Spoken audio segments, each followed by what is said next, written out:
Ok, es domingo en la mañana. El servicio de adoración está a punto de empezar.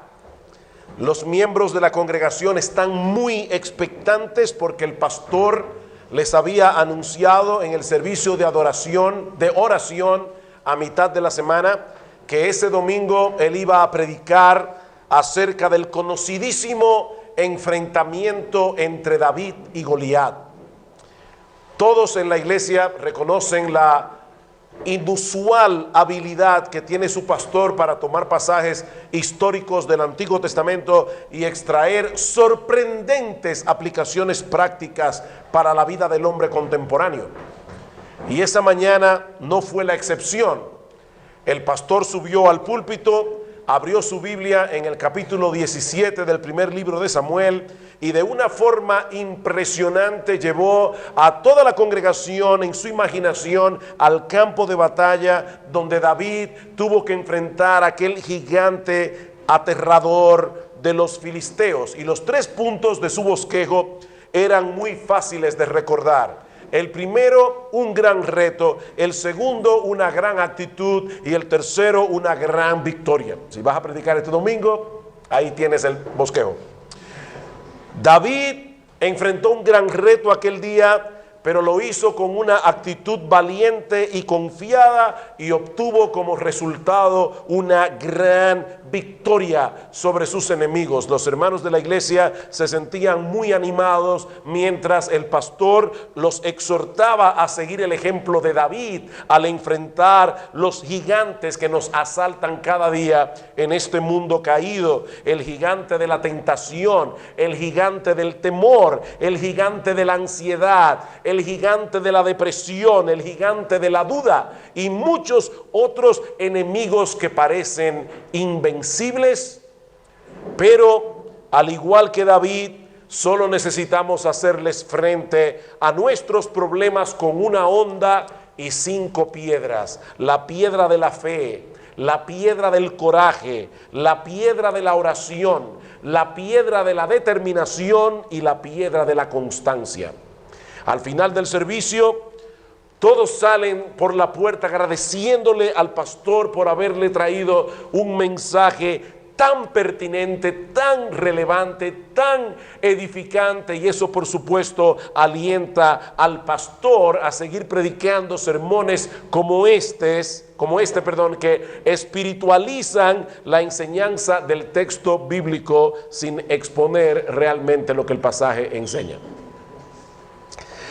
Hermanos, esta historia ficticia, que lamentablemente a veces no es tan ficticia, nos ilustra el círculo vicioso que se repite en muchas iglesias una y otra vez por falta de un entendimiento adecuado de lo que significa predicar expositivamente la palabra de Dios. Y eso es precisamente el tema que vamos a abordar en esta ocasión. Pero antes de entrar a definir lo que es un sermón expositivo, yo quisiera mostrarles 3 figuras del Nuevo Testamento que son las que más se usan para señalar a los predicadores. Y como yo espero mostrar en un momento, la naturaleza del mensaje se deriva directamente de la naturaleza de nuestro llamado. La naturaleza del mensaje que predicamos se deriva directamente de nuestro llamado, de la naturaleza de nuestro llamado. En otras palabras, lo que somos por vocación determina o debe determinar lo que hacemos y cómo lo hacemos en el desempeño de nuestra labor. Y la primera figura que aparece en el Nuevo Testamento es la figura de un administrador. Si somos pastores, nosotros somos administradores de los misterios de Dios. Pablo usa esa figura en su primera carta a los Corintios. Corinto era una ciudad griega de mucha importancia en la época del Nuevo Testamento, una ciudad muy depravada, tan depravada que los griegos acuñaron el término corintizar para referirse al estilo de vida licencioso de sus habitantes. En el segundo viaje misionero de Pablo, y a pesar de la inmoralidad que había en Corinto, Dios levanta una iglesia allí, se añade mucha gente en ese año y medio del ministerio de Pablo. Pero lamentablemente, muchos de los miembros de la iglesia de Corinto habían arrastrado consigo algunos de los aspectos más dominantes de su cultura. Los griegos eran muy aficionados a la filosofía y eran muy aficionados a la retórica. ¿Alguien sabe lo que es la retórica?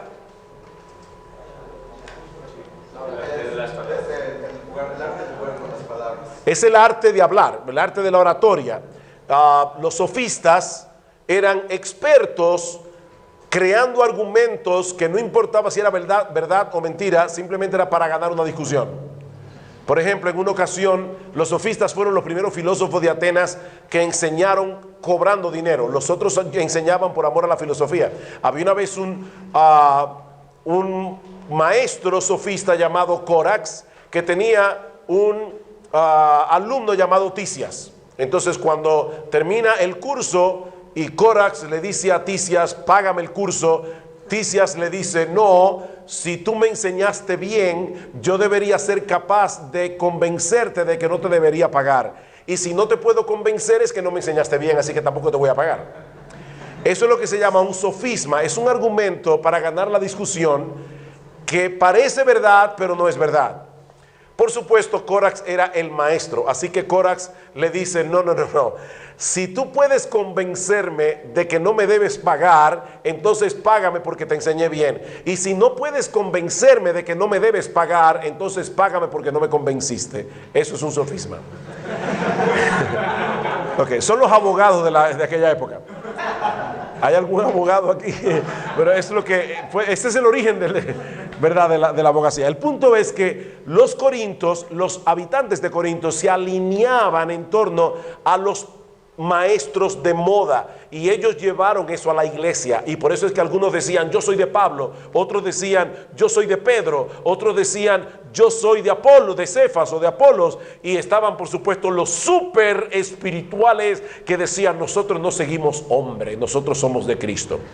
Y Pablo tiene que amonestarlos severamente a todos. Es en ese contexto que Pablo les dice en el capítulo 4, así pues, versículo 1, téngannos los hombres como servidores de Cristo y administradores de los misterios de Dios.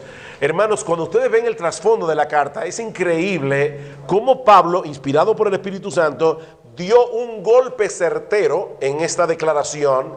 Por un lado, a los que eran fanáticos de ciertos predicadores, téngannos los hombres como meros administradores. Pero por el otro lado, Pablo también está dando un golpe a los que pretendían seguir a Cristo, pasando por alto a esos mismos predicadores a quienes Cristo llamó a predicar la palabra. Así que todos estaban equivocados. Los que decían yo soy de Pablo, yo soy de Apolos, yo soy de Cefas, pero también estaban equivocados los que decían yo no sigo hombres, yo solo sigo a Cristo. Es que Cristo ha dado hombres que prediquen a su iglesia. Y por lo tanto, no escuchar a esos hombres no es seguir a Cristo, es seguirte a ti mismo. Esas personas que dicen yo no sigo hombre, yo solo sigo a Cristo, en realidad no siguen a Cristo. Ellos se siguen a sí mismos únicamente. Ese es el problema que Pablo está presentando aquí. Pero para poder argumentar, Pablo dice que somos nosotros. Somos administradores de los misterios de Dios. John Stott, en su libro Imágenes del Predicador en el Nuevo Testamento, dice: el administrador es el depositario y el dispensador de los bienes de otro. Del mismo modo, el predicador es un administrador de los misterios de Dios. ¿Qué significa la palabra misterio? Es una verdad que no podríamos conocer a menos que Dios la revele. Por lo tanto, Pablo está diciendo, nosotros somos administradores de eso que Dios ha revelado. Dios ha revelado sus misterios en las Escrituras y nosotros administramos estos misterios. Eso es básicamente lo que Pablo está diciendo aquí. Como dice Stott, en este caso los misterios de Dios, son la suma total de la revelación que Él ha dado de sí mismo y que ahora está contenida en las Escrituras. Esos son los bienes que el predicador está llamado a administrar para edificar con ellos al pueblo de Dios. Entonces, ¿cuál es la primera figura? Somos administradores. Pero en segundo lugar, nosotros somos heraldos. Somos heraldos del Dios Altísimo. Actualmente, cuando un gobernante quiere transmitir un mensaje, ¿qué hace? Organiza una rueda de prensa, ¿verdad? Llama a unos cuantos periodistas, da su mensaje a la nación y los periodistas se encargan de pasarlo por televisión, ponerlo en la prensa. En la antigüedad, cuando un gobernante quería dar a conocer una noticia, él llamaba a un heraldo, él llamaba a un proclamador, a una persona que a viva voz iba a ir a través de toda la nación diciendo, así dice el rey. Entonces hablaba los decretos del Altísimo. En Daniel capítulo 3, versículos 1 al 6, nosotros vemos esa figura, el heraldo que va diciendo, póstrense ante la estatua de Nabucodonosor. Eso es un heraldo. Esa es una de las figuras más recurrentes del Nuevo Testamento para referirse a los predicadores. Es la palabra griega keruso. Pablo dice a los corintios que Dios determinó salvar a los creyentes por la locura de la predicación. Literalmente, la proclamación como un heraldo, el keruso de Dios. Porque los judíos piden señales, los griegos buscan sabiduría, pero nosotros predicamos, ahí está la palabra de nuevo, nosotros proclamamos como heraldos a Cristo y a este crucificado. Primera Timoteo, capítulo 2, versículo 7, y segunda Timoteo, capítulo 1, versículo 11. Pablo dice allí que fuimos constituidos, él particularmente, predicador, es decir, heraldo, apóstol y maestro de los gentiles. Pablo era predicador, heraldo, apóstol y maestro de los gentiles. Y al mismo tiempo le encarga solemnemente a Timoteo a que proclame como un heraldo la palabra de Dios. Segunda Timoteo 4:2, que prediques la palabra. Otra vez la palabra allí, kerusen. La función del administrador y la función del heraldo tienen puntos en común, obviamente, porque el heraldo, ¿qué debía transmitir? Exactamente el mensaje del rey. Él no podía cambiarlo. Así que en ese sentido es como el administrador que administra los bienes de su dueño. La diferencia es que el énfasis de la palabra heraldo está en la proclamación a viva voz. Ese es el énfasis. Es una noticia, es un decreto. Y la proclamación del heraldo demanda una respuesta de sus oyentes al mensaje que se está proclamando de parte del rey. Y eso pone del relieve, mis hermanos, una de las diferencias fundamentales entre la predicación y otras formas de comunicación. Y es que nosotros predicamos para llegar a un veredicto, como dice John Stott. Oigan esto, hermanos, proclamar no es lo mismo que dar una conferencia. Una conferencia es algo desapasionado, objetivo, académico, va dirigida a la mente, no busca ningún resultado, sino simplemente impartir determinada información y quizás hacer que el estudiante investigue por su propia cuenta. Pero el heraldo de Dios viene con una proclamación urgente de paz mediante la sangre de la cruz y con un reto a los oyentes a arrepentirse, de poner sus armas y aceptar humildemente el perdón que se les ofrece. Así que, hermanos, nosotros no vamos a la iglesia a negociar con los pecadores. Nosotros vamos a la iglesia a decir, así dice el Señor. Así dice Jehová. Una de las cosas que vamos a ver en la próxima conferencia, cuando hablemos de qué es predicar, es que los predicadores deben predicar con autoridad. Con autoridad. Porque nosotros somos representantes del Dios Altísimo. Jóvenes que están comenzando a predicar, por favor, les ruego, les suplico, nunca comiencen a predicar pidiendo excusas. Hay personas que van al púlpito y para ganarse la simpatía de los oyentes dicen, estoy un poco nervioso porque esta es la primera vez que yo predico. Hermano, tú eres un embajador, tú eres un heraldo del Dios Altísimo. No vayas al púlpito con esa actitud. Hace unos meses, un joven iba a predicar en nuestra iglesia y estaba nervioso. Y yo lo tomé aparte y le dije, óyeme bien, deje esos nervios, que tú vas al púlpito a predicarnos la palabra de Dios como representante de Dios. No tienes que estar preocupado ni nervioso por estas cosas. Y me dijo, ahora sí que estoy nervioso.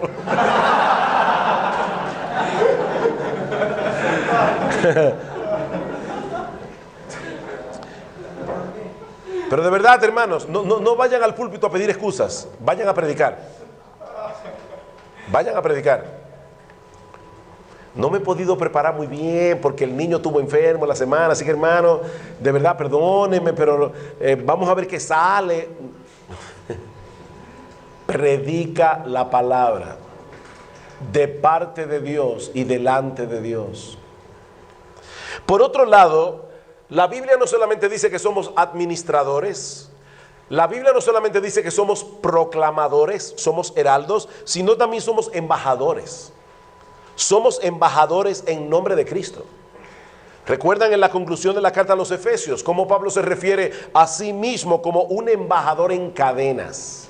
Efesios 6. Y en su segunda carta a los Corintios dice Pablo a los corintios que son embajadores que ruegan en nombre de Cristo, llamando a los hombres a la reconciliación. Dice, y todo esto proviene de Dios, quien nos reconcilió consigo mismo por Cristo y nos dio el ministerio de la reconciliación. Que Dios estaba en Cristo reconciliando consigo al mundo, no tomándoles en cuenta a los hombres sus pecados, y nos encargó a nosotros la palabra de la reconciliación. Así que somos embajadores en nombre de Cristo, como si Dios rogase por medio de nosotros. Os rogamos en nombre de Cristo, reconciliados con Dios. Al que no conoció pecado, por nosotros lo hizo pecado, para que nosotros fuésemos hechos justicia de Dios en él.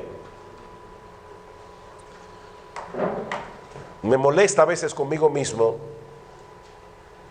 leer un texto así y no sentirme abrumado. Porque, hermanos, eso es increíble, lo que yo acabo de leer. Eso debería dejarnos sin aliento. Lo que Pablo está diciendo aquí es que el Dios del cielo, el soberano, el creador del universo, ha sido seriamente ofendido por nuestros pecados, y Él no solo provee salvación a través de la muerte de su propio Hijo, sino que también toma la iniciativa de enviar embajadores que anuncien y ofrezcan los términos de la reconciliación. Somos embajadores en nombre de Cristo, como si Dios rogara por medio de nosotros. Merecemos la ira, merecemos la condenación, pero Cristo recibió en la cruz del Calvario el castigo que nosotros merecemos, y a cambio nos ofrece su justicia perfecta, la cual es puesta en nuestra cuenta por medio de la fe. Al que no conoció pecado, por nosotros a él Dios lo hizo pecado. El ofendido tomó la iniciativa de reconciliarnos con el ofensor al precio de la vida de su Hijo. Y sobre la base de esa obra redentora que primero obró en nosotros, ahora somos embajadores que invitamos a los hombres a reconciliarse con Dios, viniendo a Cristo en arrepentimiento y fe. Somos administradores, somos heraldos, somos embajadores. Hermanos, estas tres figuras no dejan lugar a dudas en cuanto a la naturaleza de nuestra labor. Nosotros debemos ser cuidadosos administrando los bienes del dueño. Nosotros tenemos que ser fieles y precisos al proclamar el mensaje de nuestro Rey. De ahí la exhortación de Pablo en su segunda carta: procura con diligencia presentarte a Dios aprobado, como obrero que no tiene de qué avergonzarse, que usa bien la palabra de verdad. Esta palabra procurar en el texto griego es la traducción de una palabra que significa haz tu mejor esfuerzo, trabaja duro, sé diligente. Pablo quiere que su hijo en la fe pueda comparecer delante de Dios como un obrero aprobado. ¿Saben cuál es la otra opción? Presentarte como un obrero avergonzado y desaprobado. Timoteo debía trabajar duro, hasta el cansancio si fuera necesario, con tal de manejar de manera apropiada la palabra de verdad. ¿A cuántos? Yo no sé cuántos aquí han predicado por mucho tiempo, por algo de tiempo, pero es increíble cómo uno comienza a estudiar un texto y uno tiene una idea de lo que el texto implica y significa, y a medida que va avanzando tiene que volver sobre sus pasos otra vez, porque comienza a descubrir otras cosas en el contexto que cambian tu percepción original del texto. Parece un trabajo de nunca acabar. De verdad, hermanos, es un trabajo de nunca acabar. Estamos manejando la palabra de Dios. El predicador debe asegurarse hasta donde le sea posible que está entregando fielmente el mensaje de Dios revelado en su palabra. Y no porque cita un texto aquí y otro texto allá que parecen apoyar sus ideas, sino porque a través de un estudio diligente él ha hecho el esfuerzo de desentrañar el verdadero significado del pasaje o de los pasajes de las escrituras que él está exponiendo. Hace unos domingos estaba luchando con un texto toda la semana. Y ya en la noche del sábado dije, no puedo más. Llegué hasta donde iba, eran como la 1:00 de la mañana. Mañana voy a tomar este texto otra vez. Así que me acosté, me levanté el domingo bien temprano y volví de nuevo sobre el texto. El culto en nuestra iglesia comienza a las 11:15 de la mañana. Y a las 10 de la mañana del domingo... Eso, gracias al Señor, no me pasa muy a menudo. Pero el domingo a las 10 de la mañana le dije a mi esposa en desesperación: mi amor, yo no sé qué hacer. Yo no puedo predicar ese texto. Yo no puedo. Así como yo lo que yo tengo aquí, yo no puedo predicar ese texto. Aquí hay algo que me falta. Yo necesito trabajar más esto. Y mi esposa me dice, ¿qué vas a hacer? Digo, bueno, yo tengo un mensaje ahí que preparé para una conferencia que voy a dar, no me acuerdo a dónde. Le voy a echar mano, voy a revisar rápidamente lo que tengo allí y eso voy a predicar en esta iglesia. Algo que ya me he trabajado antes. Ahí es donde definitivamente los caminos del Señor son misteriosos. Porque yo fui a predicar ese mensaje con más miedo que vergüenza. Y es increíble la cantidad de hermanos que vinieron a mí después del servicio, inusualmente, a decirme, pastor, gracias, ese mensaje fue para mí. Bueno, Señor, yo no te entiendo. Definitivamente tú no querías que yo predicara aquel texto, tú querías que yo predicara este tema. Hermanos, uno tiene que pararse en el púlpito habiendo entendido el pasaje que uno va a explicar hasta donde sea posible. Pedro dice en su primera carta, si alguno habla, hable conforme a las palabras de Dios. Primera de Pedro 4:11. Cuando nos colocamos detrás del púlpito es para transmitir realmente lo que Dios dice en su palabra, no lo que a nosotros o a la congregación nos gustaría que dijeran. Eso es lo que el texto dice. Nuestro mensaje debe ser el mensaje del texto, porque lo que el texto dice tiene autoridad sobre nosotros. El texto está sobre ti, tú no estás sobre el texto. ¿Qué se dice del Señor Jesucristo en Juan 3:34? El que Dios envió, las palabras de Dios habla. Y en Juan 7:16, escuchen esto, el Señor Jesucristo dice, mi doctrina no es mía, sino de aquel que me envió. El que quiera hacer la voluntad de Dios conocerá si la doctrina es de Dios o si yo hablo por mi propia cuenta. El que habla por su propia cuenta, su propia gloria busca. El que usa la predicación para dar a conocer sus propias opiniones de las cosas está buscando su propia gloria. Pero el que busca la gloria de Dios se va a ocupar en proclamar fielmente los decretos de Dios. Oigan este texto, más adelante, Juan 12. Porque esto es Jesús hablando. Oigan a Jesús, hermanos, por favor, escuchen a Jesús, al Señor Jesucristo. Porque yo no he hablado por mi propia cuenta. El Padre que me envió, Él me dio mandamiento de lo que he de decir y de lo que he de hablar. Y sé que su mandamiento es vida eterna. Así pues, lo que yo hablo, lo hablo como el Padre me lo ha dicho. ¡Wow! La segunda persona de la Trinidad está diciendo aquí: lo que yo hablo, lo hablo como el Padre me dijo que lo dijera. ¿Cuánto más nosotros, al colocarnos detrás del púlpito, al asumir la postura de maestros de la palabra? Yo veo algunas hermanas aquí. Hermanas, esto va para ustedes también, porque algunas de ustedes son maestras de escuela dominical, algunas de ustedes enseñan en otros contextos a mujeres. Hermanas, es lo mismo para ustedes. Cuando nosotros enseñamos la palabra en cualquier contexto, debemos poder decir con integridad: yo no estoy hablando por mi propia cuenta, yo estoy enseñando lo que yo aprendí de Dios al escudriñar su palabra. No es por mi propia cuenta. De más está decir, hermanos, que el estudio cuidadoso del pasaje no es un fin en sí mismo, y mucho menos un medio para alardear de erudición en el púlpito. Eso, sobre todo a los jóvenes, les encanta tirar palabritas raras, palabras griegas. Vamos a ver en esta mañana los 5 aplicaciones prácticas que podemos extraer del supralapsarianismo. Y los hermanos así. Claro, van a decir: wow, este tipo sí sabe, pero eso es lo más que vas a conseguir. Eso es lo más que vas a conseguir. Yo recuerdo, tenía un amigo, mis hermanos tenían un amigo en la universidad que le encantaba hablar así, rimbombante. Y en una ocasión iba a presentar un trabajo de arquitectura, y él se paró allí en el podio y empezó diciendo: es para mi ego una ovalidad insoslayable subrayar a grosso modo. Y usted se puede imaginar todo lo que seguía por ahí.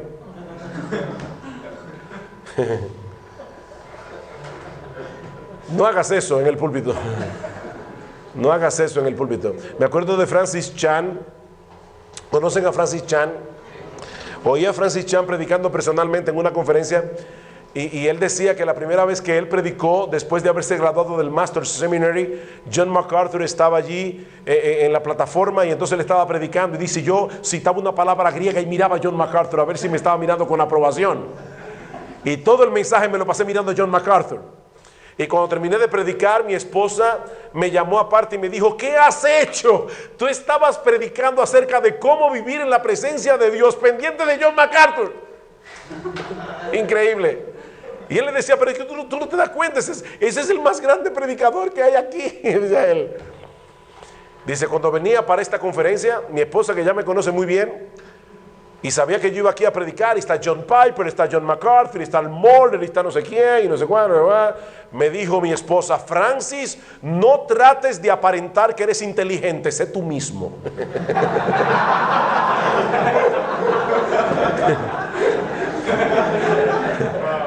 Entonces, mi hermano, no trates de aparentar que tú eres inteligente, sé tú mismo. Sé tú mismo. Porque nosotros podemos caer en el error de hacer de la predicación un mero ejercicio académico. Podemos estar tan preocupados por la buena interpretación, por la estructura del sermón, que olvidemos que nuestra labor es hacer uso de los instrumentos que tenemos a la mano para conocer la mente y el corazón de Dios, para llevarlo a la mente y al corazón de nuestros oyentes. Esto no es un mero ejercicio académico, es mucho más que eso. Bien, ¿qué es entonces un sermón expositivo? Bueno, déjeme adelantarme a decir en primer lugar que un sermón expositivo no consiste en tomar un pasaje de la Biblia y explicar el significado de cada versículo y de cada una de las palabras más importantes que vamos encontrando en el camino. Cuando eso sucede, el predicador ya dejó de ser un expositor de la palabra y se ha convertido en un comentario bíblico ambulante. Nosotros no somos comentarios bíblicos ambulantes. Tampoco es usar el púlpito para impartir una clase seca y árida de interpretación bíblica que deje a los oyentes confusos y exasperados tratando de discernir cuál es el mensaje de Dios para ellos. Eso tampoco es predicación.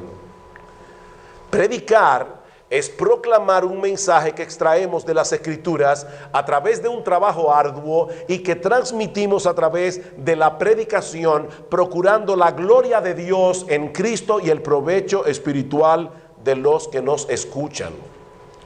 Entonces volvemos a nuestra pregunta: ¿qué es un sermón expositivo? Una respuesta sencilla y breve: es el tipo de sermón que ayuda a los oyentes a entender el significado del texto bíblico y lo que Dios quiere que hagamos a la luz de lo que ese texto enseña.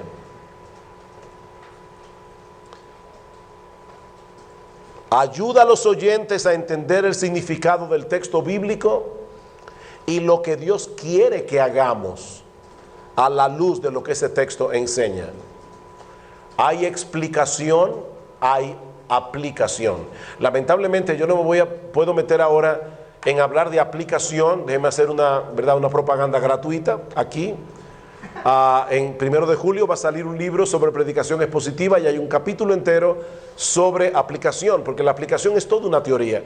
Hay un libro muy bueno para los que leen en inglés de Daniel Doriani que se llama Poniendo la Verdad a Trabajar. Es un libro de más de 320 páginas solamente sobre aplicación, cómo se aplica las Escrituras. Putting the truth into work, es poniendo la verdad a trabajar. Daniel Doriani. Piensen en esto, hermanos. Hasta la cosa más trivial que nosotros decimos intenta producir un resultado. Por ejemplo, padres que están aquí y madres, imagínense que ustedes salen del cuarto y van al baño y se encuentran con una toalla mojada tirada en el piso. Y ustedes le dicen: hijo, Juanito, hay una toalla mojada en el piso. Y su hijo saca la cabeza por la puerta de la habitación y dice: sí, padre, hay una toalla mojada en el piso. Vuelve a su cuarto. ¿Usted se sentirá tranquilo porque su hijo corroboró que hay una toalla mojada en el piso? ¿Sí o no? No, ¿por qué no? ¿Por qué no, hermana? ¿Qué respuesta tú quisieras? De que ella me obedezca cuando le digo. Pero tú no le has dicho que recoja la toalla. Ese es el punto. El punto es que tu mera... solamente decir hay una toalla mojada en el piso es ven y recógela. Esa es la aplicación práctica que está detrás de la palabra. Es como, por ejemplo, estamos en una casa y entonces viene la tía Josefa y le pasa a su sobrino Rubén un plato de pollo y le dice: sobrino, aquí está el pollo. ¿Qué pasaría si el sobrino dice: sí, tía, tienes razón, aquí está el pollo? Evidentemente no entendió, porque ella no le dice: aquí está el pollo para que conste en boca de 2 o 3 testigos cuál es la posición del ave. Ella quiere que se sirva un pedazo de pollo. Entonces, fíjense, hermanos, el punto es este: hasta la frase más trivial que nosotros decimos procura una reacción. ¿Cuánto más la palabra de Dios? Entonces la predicación no es únicamente explicación, es aplicación. Son las dos cosas. Mark Dever define la predicación expositiva como ese tipo de predicación en la que el punto principal del texto bíblico que está siendo considerado viene a ser el punto principal del sermón que se predica. En otras palabras, el mensaje del texto es el mensaje de tu sermón. El teólogo J.I. Packer lo define con estas palabras: la predicación cristiana es la actividad en la que Dios mismo, a través de un portavoz, trae a una audiencia un mensaje de instrucción y dirección acerca de Cristo que impacta vidas y que está basado en las Escrituras. Esta es mi propia definición ahora. Un sermón expositivo es aquel que expone y aplica el verdadero significado del texto bíblico, tomando en cuenta su contexto inmediato, así como el contexto más amplio de la historia redentora que gira en torno a la persona y a la obra de Cristo, con el propósito de que el oyente escuche la voz de Dios a través de la predicación y sea transformado. Eso es lo que yo entiendo por predicación expositiva. ¿Se entendió? Oh, me di a entender. Está en el libro. Un sermón expositivo es aquel que expone y aplica el verdadero significado del texto bíblico, tomando en cuenta su contexto inmediato, así como el contexto más amplio de la historia redentora que gira en torno a la persona y la obra de Cristo, con el propósito de que el oyente escuche la voz de Dios a través de la exposición y sea transformado. En otras palabras, el predicador expone, no impone. El predicador expone, no impone. O como dice el teólogo reformado, el primo de Eduardo, Sinclair Ferguson. No es primo de Eduardo, para que no crean que él es famoso. Sinclair Ferguson, predicador escocés, él dice, oigan esto, el predicador crea el sermón, pero no crea el mensaje. El predicador crea el sermón, pero no crea el mensaje. Más bien, él proclama y explica el mensaje que él ha recibido. Pablo lo dice de esta manera en 2 Corintios 4, por lo cual, teniendo nosotros este ministerio según la misericordia que hemos recibido, no desmayamos. Antes bien, renunciamos a lo oculto y vergonzoso, no andando con astucia ni adulterando la palabra de Dios, sino por la manifestación de la verdad, recomendándonos a toda conciencia humana delante de Dios. Interesante expresión. Manifestación de la verdad. Esa frase es mucho más impactante en el original, porque la idea que transmite es la de hacer que una cosa sea ampliamente conocida al revelarla con claridad y en detalles. Por eso el predicador australiano Gary Miller, él dice, la clave de la predicación es hacer obvio el mensaje del texto. Es ayudar a las personas a verlo, a sentirlo, a entenderlo. En ese sentido, hermanos, toda predicación debe ser expositiva. O de lo contrario, ya no es predicación. Ya sea que se trate de una serie sobre un libro de la Biblia, versículo a versículo, ya sea de un pasaje largo, ya sea de un pasaje breve de las Escrituras, lo que distingue la predicación expositiva es que expone y aplica lo que el texto realmente dice, no lo que el predicador quiere que el texto diga.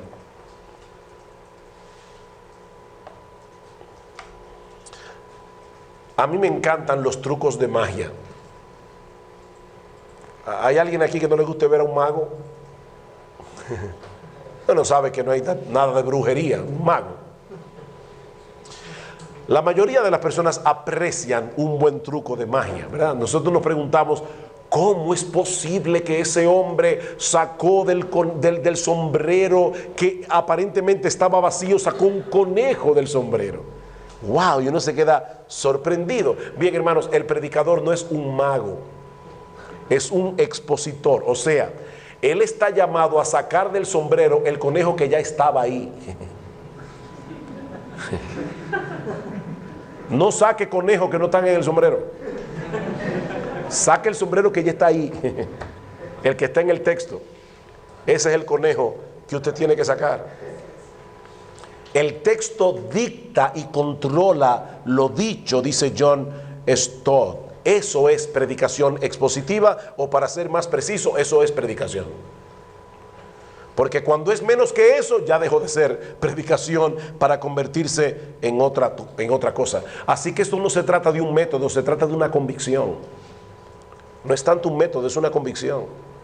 Si de verdad creemos que toda la Escritura es inspirada por Dios y útil para enseñar, para redarguir, para corregir, para instruir en justicia, a fin de que el hombre de Dios sea perfecto, enteramente preparado para toda buena obra, si tú realmente crees eso, tú vas a predicar lo que el texto dice, porque es inspirado por Dios.